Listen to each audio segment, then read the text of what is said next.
Queensland tourism operators are appealing to Australians to holiday in the Sunshine State to help revive their flagging fortunes.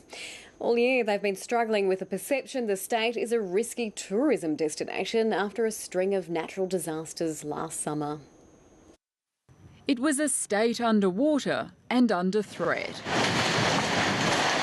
Last summer's floods and cyclones devastated a range of industries. Tourism was one of those that suffered badly.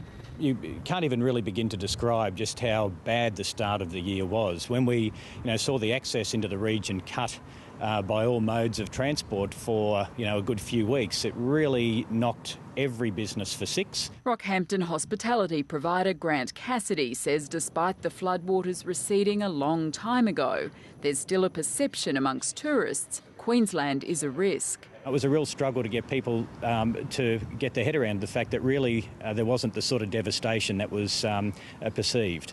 It is a concern because we're a perception-driven industry. We have to have a situation where people are confident to get onto planes and into cars to travel to destinations. While southeast tourist spots have bounced back quite well, in the north it's a different story.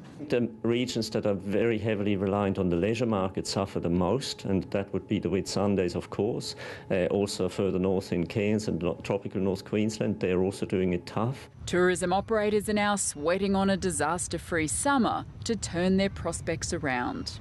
But so far this season, many holidaymakers are holding off, waiting to see how Queensland's weather holds up before booking their holidays, which will cause a little bit of a stress to some of the tourism operators who traditionally can see quite early bookings for the Christmas holiday period. Only time will tell if the good weather returns, and with it, the tourists. Kieran McKechnie, ABC News, Brisbane.